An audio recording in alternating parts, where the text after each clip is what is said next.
Olá, meu nome é Guilherme e a nossa aula vai tratar sobre o solo. O nosso tema é o solo e nós vamos falar sobre a formação e sobre alguns tipos de solo. Nesse sentido, se mostra importante questionar o que seria o solo, o que é o solo.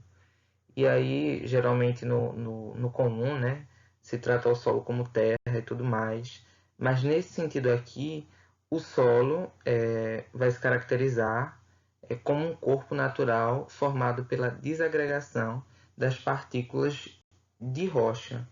O nome desse processo, que a rocha é desagregada, se chama intemperismo. Sendo assim, né, nós vamos falar sobre os fatores dessa formação. Além do intemperismo, ocorrem outras coisas dentro desse processo que são responsáveis também pela formação, pelo tipo, pelo, pelo modo como esse processo vai acontecer, porque nem sempre acontece de jeitos iguais. O solo ele vai aparecer de várias formas, com vários processos e tempos de processos diferentes de formação. Nesse sentido, é importante observar que a característica dos solos e o seu tempo de constituição, a sua profundidade, a sua estrutura, vão estar relacionadas com esses elementos e com os elementos, como eu disse, né, que exercem esse processo além do intemperismo. Nesse caso aqui, estão eles, né, o material de origem, o relevo, os organismos vivos, o clima e o tempo. Bom, o material de origem seria a rocha-mãe. No caso, como está aqui visto no desenho, a rocha. E esse material de origem, nesse caso, ele determina características muito importantes do solo. Vou dar um exemplo. Quando esse material é composto por arenito, por exemplo, geralmente dá origem a solos mais arenosos e assim sucessivamente. Então, a rocha, o material de origem, vai ser muito importante na formação desse solo. Já o relevo, ele vai influenciar diretamente na forma de atuação dos agentes responsáveis pelo intemperismo, como a água, o vento. A exemplo disso, a gente pode dizer, né, que em áreas de relevo mais inclinado, a infiltração de água é menor. Já nas áreas mais baixas, o acúmulo de água é maior, causando maior ação do intemperismo. Já os organismos vivos, eles que atuam de forma contínua sobre o solo, tanto na sua formação quanto na sua transformação, ou conservação, ou desagregação, ou alterando sua composição físico-química. Né? Nessa categoria, a gente pode incluir desde nós, seres humanos, e até os micro-organismos que estão presentes no solo.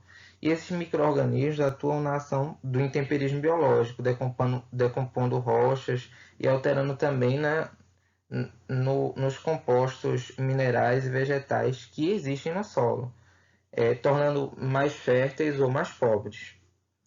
Já o clima, ele vai ter uma estreita ligação com o intemperismo, já que os processos meteorológicos e climatológicos, como água, chuva, vento, tempestades, eles vão acabar mexendo com essa dinâmica e vão trazer importantes colaborações para o desgaste do material, no caso da rocha-mãe.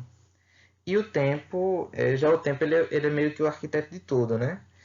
Se observarmos as áreas formadas em épocas geológicas mais recentes, significa dizer que as áreas desses materiais aí de origem sofreram menos a exposição do intemperismo. Sendo assim, eles apresentam solos mais jovens ou mais rasos. Já nas áreas geológicas mais antigas, eles podem apresentar solos mais profundos, a depender dos outros fatores antes citados. Nesse sentido aí, a gente pode observar bem a imagem, nesse processo, eu vou usar a palavra construção, nesse processo de construção do solo, no qual a rocha-mãe ela passa a se desgastar com esse intemperismo e com todos esses fatores que estão como conglomerado ao seu redor, né, no processo de formação do solo. Aqui tem um solo mais raso e com o tempo ele vai se aprofundando e aí ele vai formando algumas camadas que a gente vai ver já já. Antes, nós vamos tratar dos componentes da formação do solo, né? A gente falou sobre esse processo de formação em si e das, entre aspas, forças, né, que agem sobre essa rocha-mãe e trazem essa transformação para que o solo esteja lá e passe a existir. Mas esse solo tem 4 componentes que são de extrema importância para a sua formação em si, como composição. Os elementos minerais, o ar, a água e o material orgânico. Bem, de início é importante dizer que a composição do solo ela pode ser variável de um tipo para o outro, né? Porque como nós já dissemos antes, existem solos diferentes. Existem processos de formação em que a rocha-mãe é exposta a diferentes formas de fatores.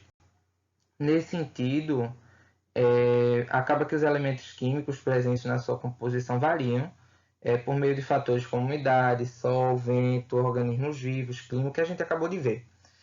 E até a presença da biodiversidade. No entanto, existe meio que uma média, né, de um modo geral, dos elementos, da composição dos elementos que acabariam, de algum modo, formando o solo. E aqui a gente vê através dessa imagem, né, que parece uma pizza. Então, as fatias das porcentagens, mais ou menos, isso vai depender do solo também, do tipo de solo, da quantidade de matéria orgânica, de matéria mineral, de água, que vai ser necessário para que haja aquela formação do solo. Então, sendo assim, a gente pode dizer que o solo é composto de 3 fases distintas. O sólido, que compreende a matéria orgânica, né? Daqui para ver, e também a matéria inorgânica, o líquido, que é a solução do solo ou da água do solo. Já a terceira parte seria a parte gasosa, seria a parte gasosa do ar. E passando adiante, o que eu tinha falado antes, né, lá no processo de formação, o que acontece? O solo, conforme ele vai se aprofundando, ele vai formando camadas. E aqui, bom, né? Uma característica comum é que o seu desenvolvimento ocorra através de camadas chamadas de horizontes. Uma seção vertical do solo, expondo-as, é denominada perfil. Nesse sentido, conforme o solo vai amadurecendo, ele vai formando camadas que vão ter composições diferentes. No primeiro horizonte, por exemplo, a gente pode identificar uma camada com alta presença de matéria orgânica, água, animais, plantas. Já no segundo horizonte, no horizonte A, que também é escuro por causa da matéria orgânica e dos sais minerais. No horizonte B, que é formado por partes bastante desagregadas da rocha-mãe. E no horizonte C, já é formado por partes pouco desagregadas da rocha-mãe, e ainda teria mais um horizonte, né, que seria o horizonte R, que já é o último horizonte formado pela rocha-mãe, que através da sua desagregação deu origem a todos os outros horizontes. Nesse sentido, nós podemos entrar no mérito, né, dos tipos de solo, a começar pelo arenoso. Que são aqueles que têm a quantidade maior de areia, né, como o nome já auto-explicita bem, e eles secam logo, têm alta permeabilidade, são muito porosos e permeáveis, eles permitem que a água passe logo para as camadas mais profundas, essa é uma característica do solo arenoso. Também tem o solo argiloso, que ele já, como a imagem bem mostra aqui, ele já contém bem a água, né? Ele segura o excesso da água e impede meio que a circulação da água, né? E isso acaba comprometendo também a circulação do ar, que a gente acabou de ver que é um dos componentes do solo. E ele contém cerca de 30% de argila. Já o solo humoso contém em torno de 10% de humus, é composto de matérias orgânicas, ou seja, de restos de animais e plantas. Nesse sentido, nós trouxemos um experimento, né? Trouxe um experimento de permeabilidade do solo. Bom, esse experimento ele permite analisar a permeabilidade do solo, no caso, o quão permeável é o solo. E aí, tem 3 tipos de solo aqui, né? A terra preta, ou humoso, né? O solo argiloso e a areia. Nesse sentido, é colocado água, e a água tem que passar pelo solo e acabar lá no cilindro. E esse experimento ajuda a identificar a permeabilidade do solo. E é importante destacar a importância de conhecer essa propriedade, né? Já que ela pode ajudar a saber, por exemplo, que quantidade de água botar nas plantas ou na própria agricultura. E aqui estão 2 exemplos, né, de como fazer isso, o modo vertical e o modo inclinado do experimento. Os dois trazem o mesmo fundamento em si, mas fica aí 2 formas de fazer o experimento. E é importante destacar que, como eu disse antes, o argiloso é pouco permeável, o arenoso é mais permeável e o solo humoso fica, entre aspas, né, no meio termo. Mas, como eu disse, nesse processo que está sendo explicitado aqui é importante para compreender coisas como a permeabilidade que influenciam na agricultura e na compreensão que se tem também do ambiente à nossa volta. Obrigado.